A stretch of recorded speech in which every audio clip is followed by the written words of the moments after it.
fois n'est pas coutume. On commence par la télé. Page télévision, effectivement, avec un programme ce soir que nous conseille à la fois le journal La Croix et le Parisien aujourd'hui en France, émission sur le général de Gaulle. France 3 se tourne vers les élections présidentielles du passé. En cette époque de campagne, beaucoup d'archives inédites dans cette émission-là, ce qui est rare concernant de Gaulle parce qu'on a l'impression d'avoir tout vu.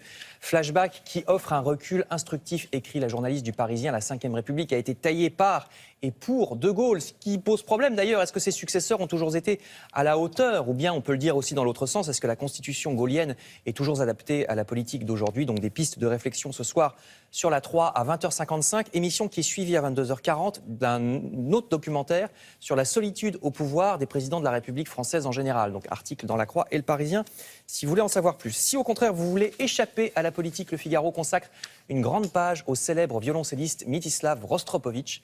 Le grand musicien russe est mort il y a 10 ans, avril 2007.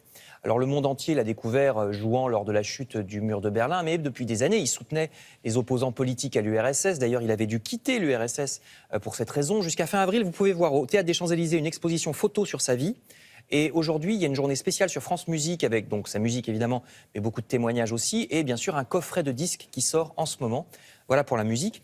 Pour ce qui est de la peinture, 2 expos. D'abord à Vienne en Autriche. Si vous programmez un week-end à Vienne en ce printemps qui débute, vous voyez, c'est à gauche.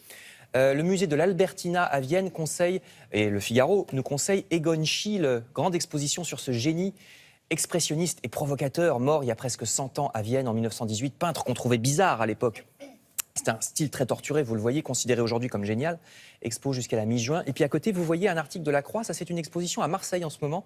Dépêchez-vous parce que ça se termine le 16 avril. C'est un festival sur les cultures tziganes. C'est à la friche de la Belle de Mai. L'image que vous voyez, c'est une expo sur Seja Stojka, qui est une peintre rome d'Europe centrale qui a connu la déportation pendant la guerre et dont les peintures de style naïf sont très appréciées aujourd'hui. Exposition donc à Marseille jusqu'au 16 avril.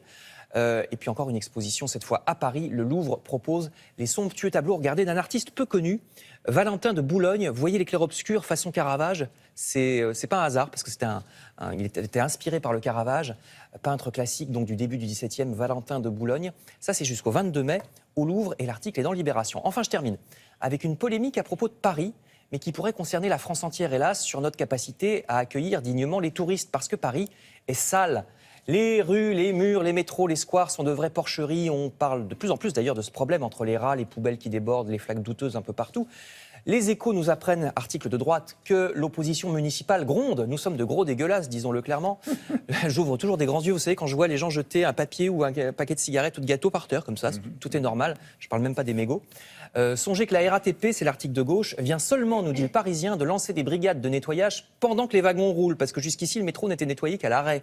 Vous voyez cet article, désormais, il commence à y avoir des agents de nettoyage dans les heures creuses pendant que les métros roulent, parce qu'évidemment, ça ne suffit pas le soir quand le métro est arrêté, tellement les gens sont sales. Nous sommes des porcs. Voilà. Ils sont sales toute la journée, ils ne sont pas sales uniquement quand les... À la fin. Non, on voit souvent des gens foutre des trucs par terre, se couper les ongles aussi dans le métro, ça c'est formidable.